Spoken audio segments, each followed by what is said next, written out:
Hi, everyone. I wanted to give you a little feedback. I just got finished scoring all the first 2 week set of assignments, and wanted to give you a little feedback on those assignments and discuss a little bit the way the class is going to run online. First of all, thank you very much for those of you who got your work in on time. I appreciate that. As you can tell, I try to get your scores back to you as quickly as possible. So if you go into the work that I've completed and scored, I try to give comments to everybody as well. There's usually 1 or 2 comments on everything.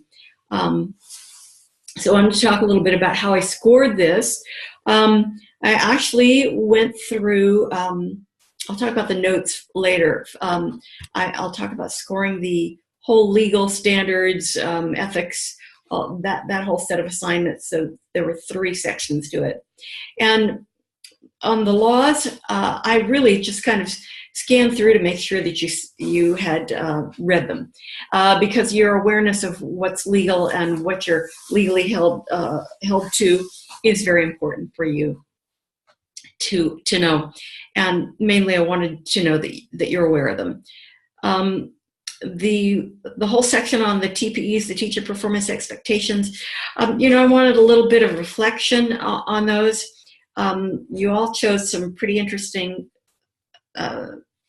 indicators or elements to talk about. Some of you were much more introspective and reflective than others. I was looking for that reflection, that thoughtfulness about what I don't know and how I might try to do this, but where I might look for information, who I might seek help from, that kind of thing, all those. And then the scenarios, those were a fun way to take a look at some common kinds of issues that go on between teachers and students that actually set up some legal and ethical dilemmas for people, and to see you think those through. So those were good. And most of you did quite well on those. Then also on the notes. Now the notes, I asked you to take notes from the materials the PowerPoint, as well as from the book that you were reading. A few of you neglected to give me any indication at all that you'd seen the PowerPoint, so I couldn't score you very high for that kind of thing. And a few of you also mistook the assignment, even though it clearly said notes about the material, and tried to give me your own thoughtful answers about each of the questions, but that wasn't the assignment. So please read the instructions really carefully. There were some key things that I wanted you to take away from the PowerPoint and from the first reading, and those are actually embodied in the very final question, which was, what are the 3 views of the purposes of education? Because, as you see the foundation of education in the Northeast, in the Puritan states or the Protestant states, it's very clear that any kind of education that kind of try to draw in a whole population into a schoolroom was biblically based. They studied the Bible, and their whole purpose was to make citizens who were God-fearing, who would uphold God's law, or to make clergymen. That was the big goal. And that persisted for quite some time. And that religious impulse still persists in schools today to a certain degree. So that portion is very important for you to remember.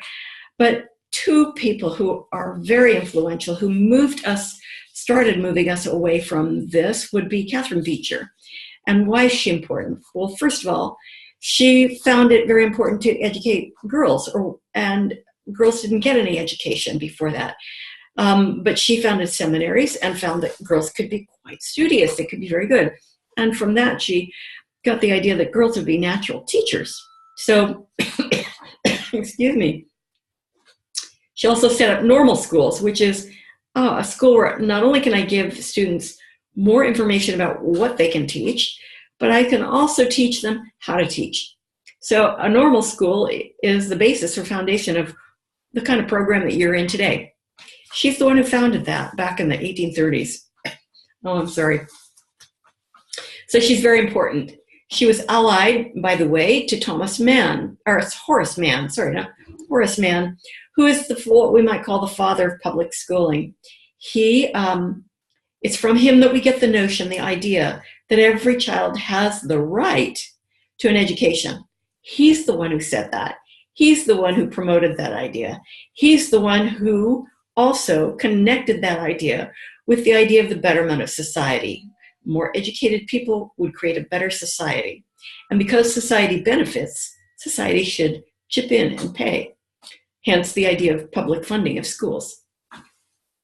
So he, of course, in establishing these common schools, needed teachers, and that's where he allied with Catherine Beecher. So there are really two fundamental names that you should know and you should understand their importance in developing public education in America. Now I want to go back because we do need to talk a little bit about Jefferson. He's very important.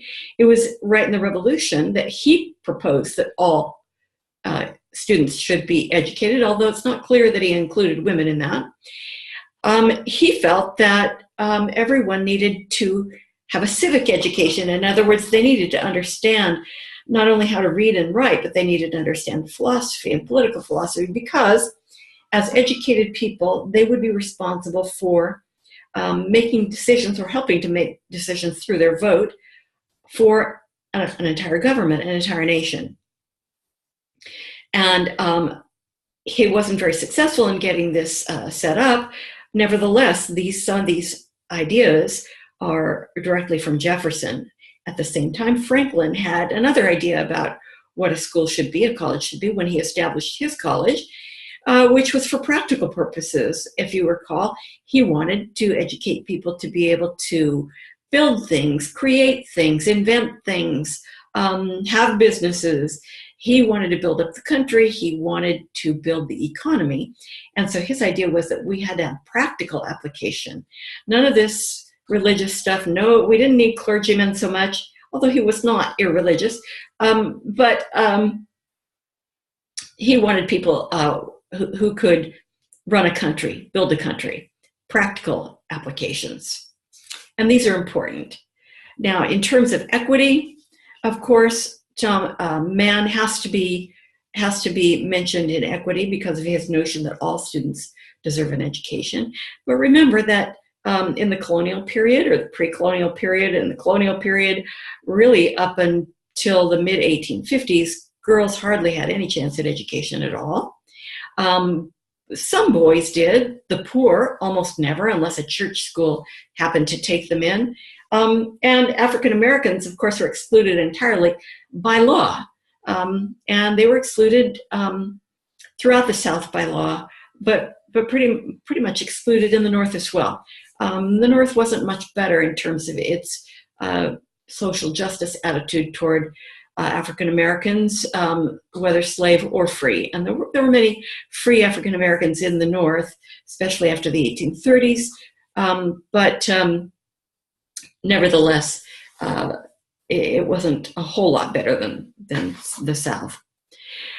In terms of funding, you need to know, again, Horace Mann, I keep saying Thomas, I'm sorry, it was very important here, knowing that in the colonial period, there were schools, parents paid a fee, or there was a conscription, you paid a certain amount every month, and your kids could go to school, kind of like the first library was the same thing, a subscription library. It's late and I'm tired. But remembering that the government set aside the Northwest Ordinance for public lands, and eventually Horace Mann is asking the Massachusetts legislature for money for schools. The real thing about funding is that everybody wants to have public schools, but they don't really want to fund them at the level that actually they need to be funded. And that's an important thing to remember too, because we fight over that even today. Especially today. But at any rate, this brings me to this final thing that you need to know, and that is these three views of the purpose of education. The first one, of course, is the view that education is there to create a moral person of good character who will be a good citizen by being moral. and of good character. And so although in public school today we don't have a religious purpose, we do have character programs, and there are great arguments for why they're very important. That's kind of an offshoot of a religious education. The second one, of course, is the purpose is civics.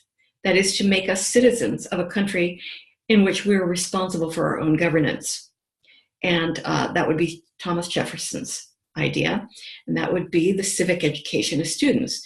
We need to have educated people who can participate in a democratic government and participate with reason and rationality and knowledge.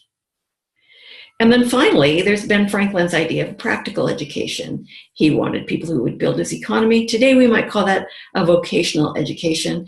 And even when people talk about 21st century skills, largely they're talking about being able to use technology, because they talk about creativity and collegiality and cooperation and all that kind of thing. You can do all of those kinds of elements of 21st century education without technology.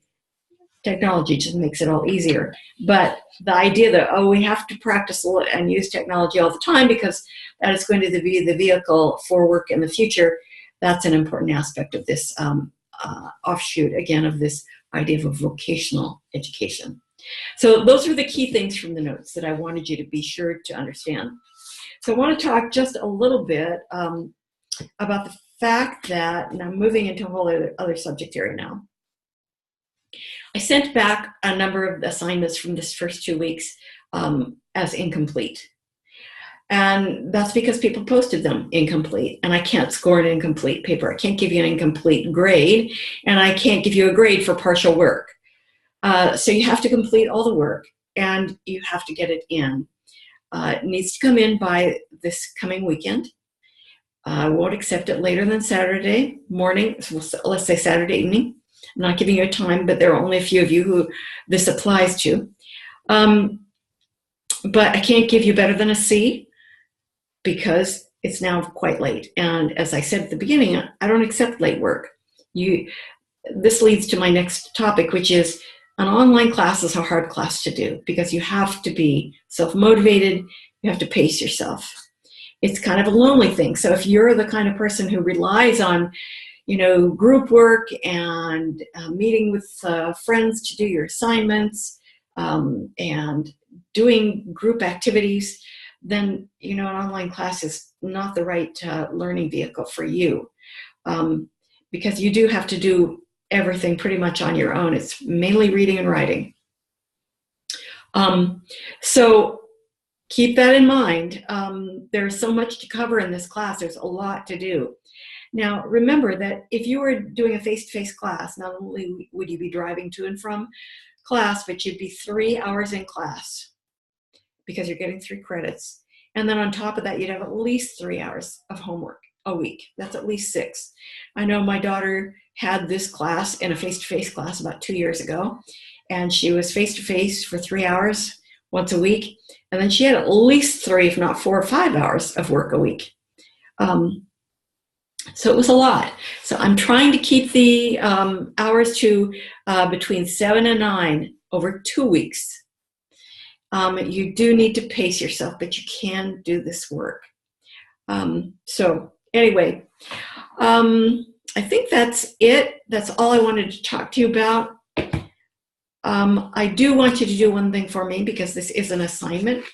I'd like you to open the box and just write me a little note about the kind of learner you are. What do you find helpful about an online class, but what is also frustrating about an online class? That kind of feedback might help me to create assignments that meet your needs in a better way.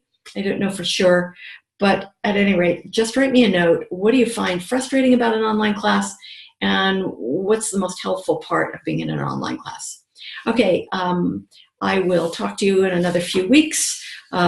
Take a look. Oh, by the way, please, when the assignments come out on a Tuesday, please look at them right away, test the links, make sure they work. If something doesn't work, the sooner you can tell me, the better, because I'm not going to extend time just because something didn't work. I test everything out and usually works at my end. Occasionally, a video won't work, I will try to repair that. You don't have that many videos anyway. It's just me talking to you. Anyway, let me know if something is amiss so that I can correct it. Thanks very much, and I will talk to you all at another time.